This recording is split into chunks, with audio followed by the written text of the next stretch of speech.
All right, we should be live here. We're going to give it 1 second just to confirm on Facebook that indeed we are live. I think so.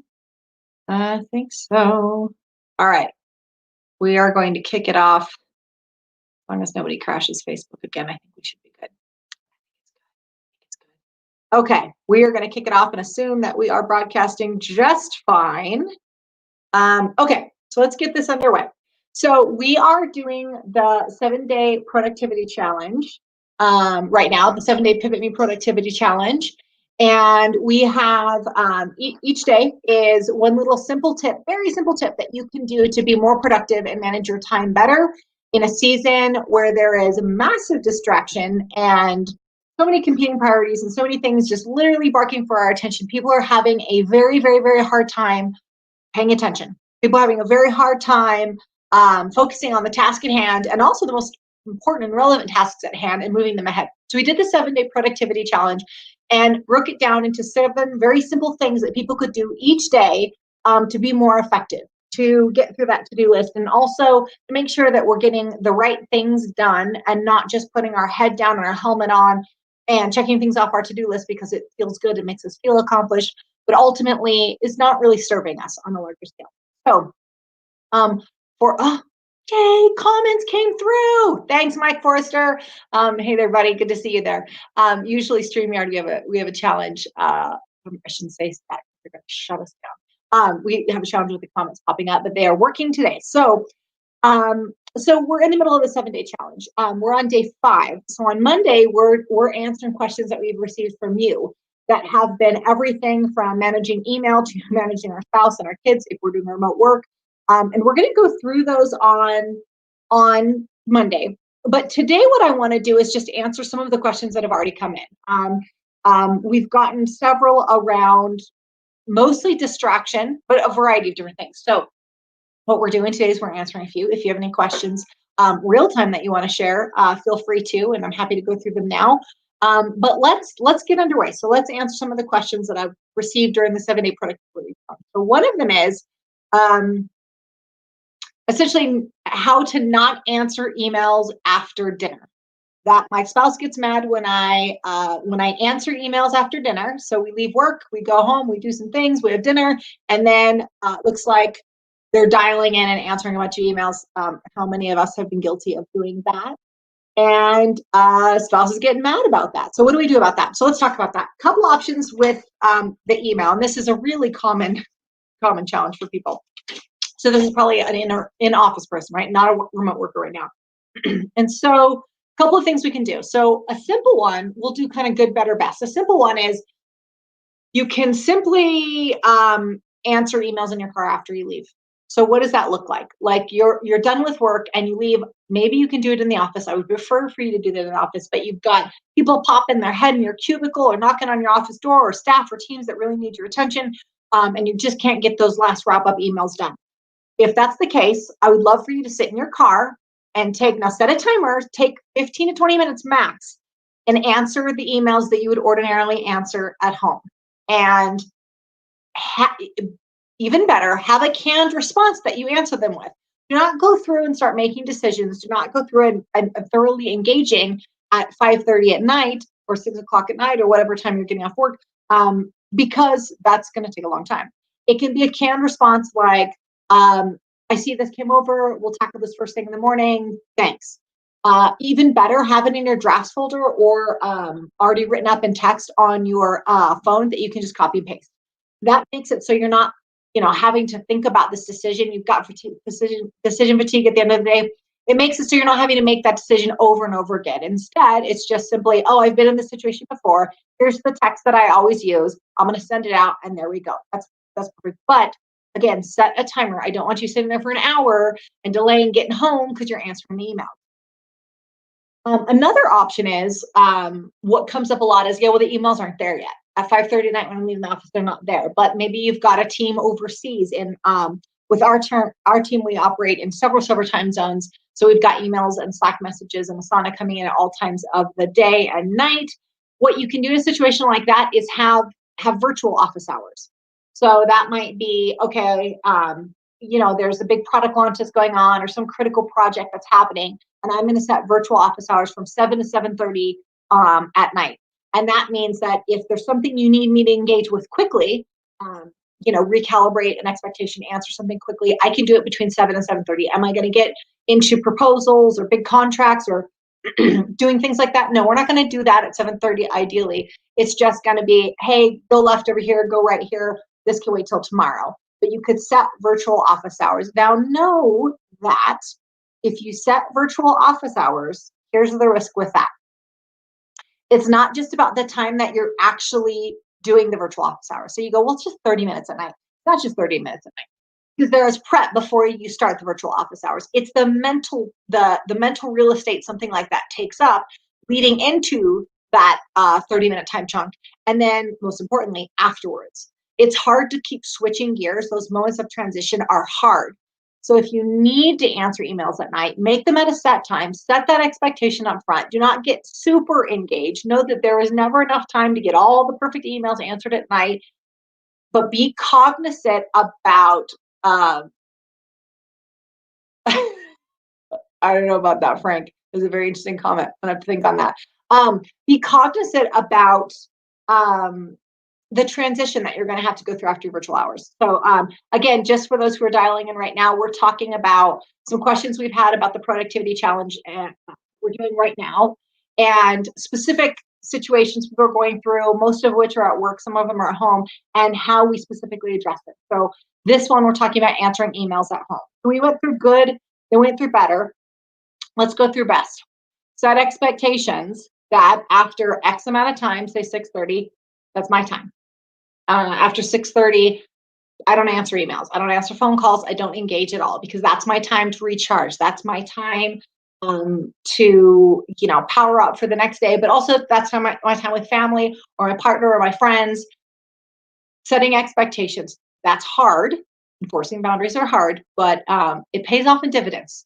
We teach people how to treat us, and that's hard if you set an expectation in your workplace. That you're the guy that always answers email at 9:00 at night, but that does not mean that people can't be retrained. They can. It starts with you setting that expectation, then enforcing that. So that's the piece about emails. We went through good, better, best situation. So next question we've got is on remote working. So someone who is not typically a remote worker is now a remote worker. I feel like my kids and spouse are sabotaging me. They are. They're totally sabotaging you, 100%, because even though they love you and they want you to be happy, their needs are pressing. They want to fill their needs. They have a question for you. They want you to answer it right then. They don't want to wait for you. So you need to understand that in setting these kind of these boundaries, and this comes up a lot, actually with the females that I advise, particularly moms, this comes up a lot, where setting boundaries with spouse and kids can be really challenging. They're incredibly, incredibly important. Not only are you setting them for yourself so you can be more productive and you can be less stressed, you're also modeling to your spouse and to your children what good, healthy boundaries looks like and how to get work done, son. And they have got to just wait sometimes. So that's the theory. So what does that actually look like in practice? So it's setting an expectation on, hey, I'm going to do X, Y, Z, and it's going to take me this amount of time. And then you can have my attention afterwards at this time. So in setting expectation, what can really help is let them know when they can have your attention again. So if you just say, hey, kids, I got to work. I can't talk to you until 5:00 today. That can be a challenge. But if instead you're starting at 8 and you say, I'm going to pop my head on at 10:00. I'm going to answer any questions. I will see the thing that you created or what your toy soldiers are doing, whatever it is. I'm going to see it at 10:00. But right now I need to go do this thing. So we got to set boundaries with our family as well. We have to enforce those boundaries. And we also need to let them know when they're going to have us back and deliver on that. Don't just say, okay, I'm going to pop out at 10:00 and then don't. Sometimes things are going to happen, but let your family know when they're going to have your attention again. But if you're wondering if you're getting sabotaged, yeah, you are. Like Our family sabotages us. We're the biggest sabotagers of our success. Self-sabotage is the biggest threat to your success. But unfortunately, our family are as well. So that doesn't mean they don't love us. They don't want the best for us. They just also want their questions answered and their needs met too. So you got to balance it. All right. I'm trying to time block. My team isn't respecting it. Okay, so let's talk about time blocking. So earlier in the challenge, we talked about time blocking, where you're setting a specific amount of time. I just want to make sure there's a little hiccup here on Facebook again. Facebook's crashing. Don't bring it down. Don't bring it down. Okay, we're good. So with time blocking, what it is we've set a specific amount of time and we are tackling, say, one task. So the example I often give is with sales teams. You have them set a period of time where they're doing outbound sales calls. So whether that's any kind of sales rep or a real estate agent or anything where they've got an outbound, right? So say from 9 to 11 a.m., they're doing outbound sales calls. So they've set a specific time, specific task, and the idea is that they've got to be tightly focused on that one thing. So time blocking is wildly effective. You got to make sure you don't get distracted, which I think was covered on day 1 or day 2. But let's just say, to answer this question, they're time blocking, but their team isn't respecting it. Here's my answer to that. Of course they're not. Because you time blocking doesn't necessarily serve them. Again, we as humans want to get our needs met. And it's not that they're trying to sabotage your day, but ultimately it is our own job. We're talking about kind of extreme ownership here. It is our own job to be productive and to be effective. And there is 1,000 reasons why it's hard. There's 1,000 reasons why our whole day can go to hell in a handbasket real quick. But ultimately, it's upon us to make our days effective. So if I'm time blocking, my team's not respecting it, that's on me. I've got to retrain my team. I recognize sometimes people have bosses. That can be a little bit more complicated. We'll talk about that real quick. So if you're time blocking and people aren't respecting it, let's talk about this. Set expectations. Set the expectation you're time blocking. So what can that look like? That can be an email out to your team saying, hey, I'm time blocking between this time and this time. Unfortunately, I won't be able to answer your emails. I won't be answering calls or Slack messages or rings or texts or carrier pigeons at my window. It doesn't matter. I can't answer it. If you're using Slack and you have the, like do not disturb or unavailable, whatever software program your team uses, make sure you're communicating that you are unavailable if you're working from home and we're still talking about family. Again, setting that expectation. I'm going to work on this project. I will not be available. When we do this, again, communication is key. So let's say if we're putting it in Slack and we're saying unavailable from 9 to 11. We use the example of someone who's in sales who's doing outbound calls. So unavailable from 9 to 11. We set the expectation. I'm doing outbound calls. I'm unavailable from 9 to 11. In addition, again, let them know when they can have you back. So what that can look like is I will be answering, if you need me, I will be answering emails after 11 a.m. Shoot whatever it is that you need to talk to me about into an email or a voice memo on Slack or whatever tool you use, and I will get back to it after that. Do not be fluid with your time blocking. Do not, because one exception becomes a second exception. When we're teaching people how to treat us, we're teaching people how we show up and how we conduct ourselves in business and in life. And if there's just one thing came in, I got to handle it. This one thing came in, I got to handle it. Then people know, yeah, I see he's time blocking, but it's okay. I bugged him last week and it was just fine. I got my question answered like that. Don't teach people to do that. Frank, let's see. Here we go. There's some very interesting comments that are coming up here today. Yes, we did this live. That's why. Never a dull moment online. So I guess you wouldn't suggest drinking every day, mainly laying in bed, playing chess online, and surfing on an inheritance, barely working. No, Frank, I would not suggest that. No. I mean, you do you if that's working for you. That's cool. But mostly, Frank, we are talking to people who are looking for the next level of success. Wherever you're at, you're reaching for the next level. Frank, you may not be reaching for the next level. You might be at your next level already, Frank. Here's to you, pal. All right. So next question we've got. What else did we get? Okay. I'm distracted at work with all that's going on. Okay. So we had another version of this that came up recently that was asking, I keep popping on and taking a look at news or what's going on in the news. So let's just call a thing. Right now, it's a dynamic time. It's a dynamic time globally. It's a particularly dynamic time in the US. And what that can mean is we may feel like we need to be more tied to the news or to social media or some kind of outlet or communication source to kind of stay abreast of what's going on. That's something that's come up a lot. So I see that people are distracted by that, and it's understandably so. Let's talk about how you handle that. So in an ideal world, again, good, better, best, you don't look at it while you're trying to get something done. You don't focus on it while you're trying to get a project done. If you're putting something out, you got to get a proposal out. You got to look at the books, whatever that is.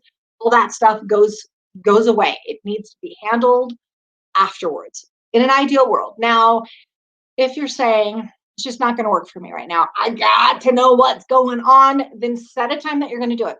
Don't pepper it throughout your day, because again, it's not just about the time that you do a particular activity. It's also you transition and you switch into another gear. If I'm online looking at memes of Bernie Sanders, that's fine.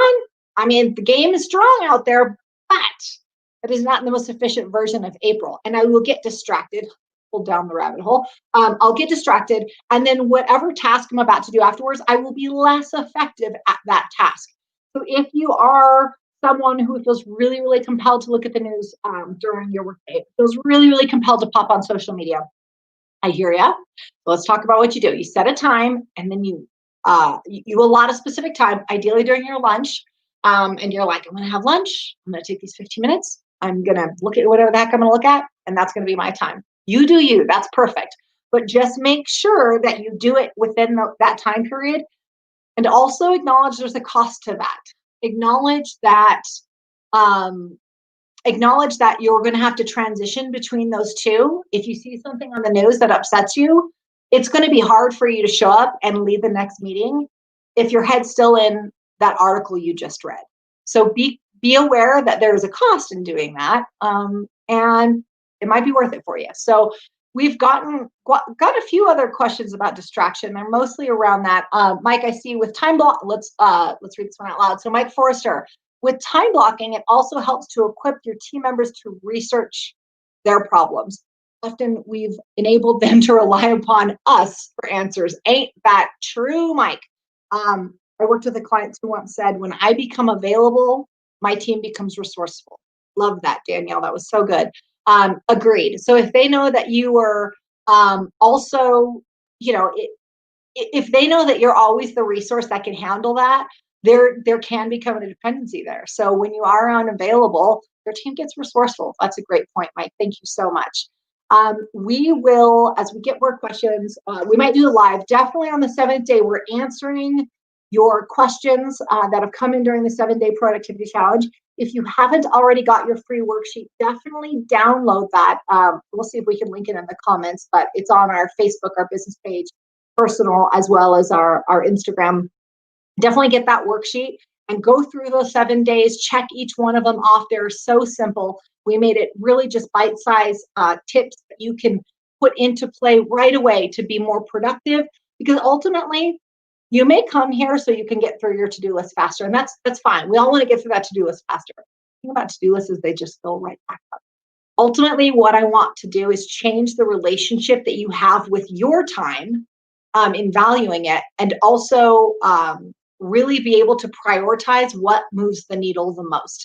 It's not just about getting more done. It's about getting the right things done, because you got a whole other life out there to lead. I don't want you to just stay at the office, get stuff done. So thank you for joining us. Thank you for your questions. Keep sending them in. We will answer them definitely on the 7th day and potentially on a live.